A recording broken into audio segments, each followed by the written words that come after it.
Hi friends, ശ്രീലകം blog എന്ന YouTube ചാനലിലേക്ക് എല്ലാവർക്കും സ്വാഗതം. നല്ല വെയിലുള്ള ഞായറാഴ്ചയാണ്. മക്കളിവിടെ ഇരുന്നിട്ട് പഠിക്കുകയാണ്. ചായയുടെയൊക്കെ കഴിഞ്ഞു. എന്തൊക്കെയോ ഹോംവർക്കുകളൊക്കെ ചെയ്യാനുണ്ടായിരുന്നു. അങ്ങനെ അവർ ഇരുന്നിട്ട് ഓരോരോ കാര്യങ്ങളിങ്ങനെ ചെയ്യുകയാണ്.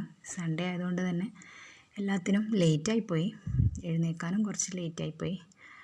ഇന്ന് സൺഡേ ആയതുകൊണ്ട് ഒരു മുട്ട ബിരിയാണി ഉണ്ടാക്കാൻ വിചാരിച്ചു. അങ്ങനെ പെട്ടെന്ന് ഒരു തട്ടിക്കൂട്ടിയൊരു മുട്ട ബിരിയാണി. അങ്ങനെ ഉള്ളിയൊക്കെ എടുത്തു അരിഞ്ഞിട്ടു വഴറ്റിയെടുക്കുകയാണ്.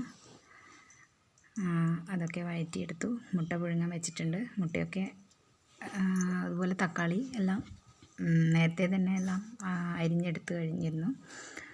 ഉള്ളി വഴറ്റാനാണ് കുറച്ച് സമയം. അതിന് കുറച്ച് ഉപ്പിട്ട് കൊടുത്തു കഴിഞ്ഞാൽ കുറച്ച് വേഗം വഴണ്ടി കിട്ടും.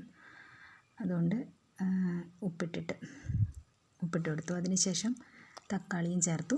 തക്കാളിയെല്ലാം ചേർത്ത് നന്നായിട്ട് അതൊന്ന് ഉടച്ചെടുത്തു. എല്ലാം മിക്സ് ചെയ്ത് നന്നായിട്ട് ഉടച്ചെടുത്തു. അപ്പോഴിതാ മക്കളിവിടെ ഇരുന്നിട്ട് മുട്ട തോട് പൊളിച്ച് തരികയാണ്. അതൊക്കെ ചെയ്തു തരും. അതൊക്കെ ഭയങ്കര ഇഷ്ടമാണ് രണ്ടാൾക്കും.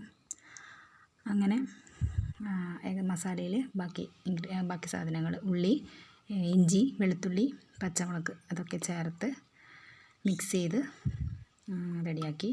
ഏകദേശം മസാല റെഡിയായി. അതിലേക്ക് ഇനി മുളക് പൊടിയും മഞ്ഞൾപ്പൊടിയും പിന്നെ അതുപോലെ ഗരം മസാലയും കുറച്ച് കുരുമുളക് പൊടിയും ചേർത്തു. അതൊക്കെ ചേർത്ത് നന്നായിട്ട് ഇളക്കി യോജിപ്പിച്ച് അവസാനമായിട്ട് അതിൽ ആവശ്യത്തിനുള്ള ഉപ്പ് നമ്മൾ ആദ്യം ഉള്ളി വഴറ്റുമ്പോൾ ഉപ്പ് ചേർത്തിട്ടുണ്ടായിരുന്നു. അപ്പോൾ ഉപ്പ് കുറച്ച് കുറവായിരുന്നു. അതുകൊണ്ട് കുറച്ചുകൂടി ഉപ്പും കൂടി ഇട്ട് മിക്സ് ചെയ്തു. അവസാനമായി കറിവേപ്പിലയും അതുപോലെ മല്ലി, പുതിന ഇവയും ചേർത്തു. പിന്നെ അതിലേക്ക് മുട്ടി ആഡ് ചെയ്തിട്ട് നന്നായിട്ട് ഇളക്കി മിക്സ് ചെയ്തു. ഒരു മസാല റെഡിയാക്കി എടുത്തു. ലേറ്റ് ആയതുകൊണ്ട് തന്നെ എല്ലാം പെട്ടെന്നായിരുന്നു. വേഗം എല്ലാം റെഡിയാക്കി എടുത്തു. അടുത്തത് നമ്മുടെ ചോറ് വെക്കേണ്ട ഇതാണ്. അതിന് അരിയൊക്കെ കഴുകി എടുത്തു. 1 കിലോ അരിയാണ് എടുത്തത്. അത് വേഗം 2-3 പ്രാവശ്യം കഴുകി വെള്ളമൊക്കെ മാറ്റി വെച്ചു. ഞാനിന്ന് കുക്കറിലാണ് ഉണ്ടാക്കുന്നത്. അപ്പോൾ കുക്കർ അടുപ്പത്ത് വെച്ച് അതിൽ എണ്ണയൊക്കെ ഒഴിച്ചു. അതിലേക്ക് ഗ്രാമ്പു, ഏലക്ക, പട്ട, അതുപോലെ കുറച്ച് പെരിഞ്ജീരകം എന്നിവയൊക്കെ ചേർത്ത് അരി കഴുകി ഊറ്റി വെച്ചിരുന്ന അരി അതിലേക്ക് ചേർത്ത് നന്നായിട്ട് ഇളക്കി.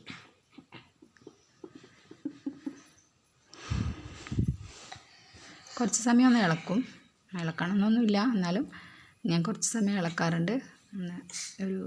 ഒരു മിനിറ്റ് ഇളക്കി പിന്നെയാണ് അതിലേക്ക് വെള്ളം ഒഴിക്കുന്നത്. വെള്ളം ഞാൻ ഒരു പാത്രത്തിൽ അളന്നിട്ട് ഒഴിക്കുന്നത്. 1 കപ്പ് അരിക്ക് 1.5 കപ്പ് വെള്ളം എന്നുള്ള ക്രമത്തിലാണ് ഞാൻ കുക്കറിൽ ഒഴിക്കുന്നത്. അങ്ങനെ നല്ല തിളച്ച വെള്ളമൊക്കെ ഒഴിച്ച് അതിൽ ആവശ്യത്തിനുള്ള ഉപ്പ്, അതുപോലെ കറിവേപ്പില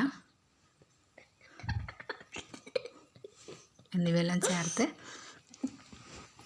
കുറച്ച് പശുവിൻ നെയ്യും കൂടി അതിൽ ആഡ് ചെയ്ത് കുക്കർ അതിടെ അടച്ചു വെച്ചു. 1 വിസിലാണ് വരേണ്ടത്. അങ്ങനെ നമ്മുടെ റൈസ് ഇവിടെ റെഡിയായി. അതൊക്കെ ഒന്ന് ഒരു പാത്രത്തിലൊക്കെ ഇട്ട് ഒന്ന് ഇളക്കി എല്ലാം സെറ്റാക്കി വെച്ചു.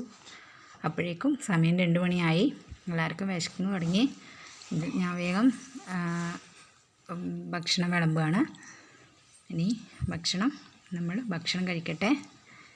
അപ്പോൾ എല്ലാവർക്കും വീഡിയോ ഇഷ്ടമാവുകയാണെങ്കിൽ എന്നെ സപ്പോർട്ട് ചെയ്യണം, സബ്സ്ക്രൈബ് ചെയ്യണം. അപ്പോൾ ഇനി ഞങ്ങൾ ഭക്ഷണം കഴിക്കട്ടെ. അപ്പോൾ അടുത്ത വീഡിയോയുമായിട്ട് നാളെ കാണാം. Tata, bye bye.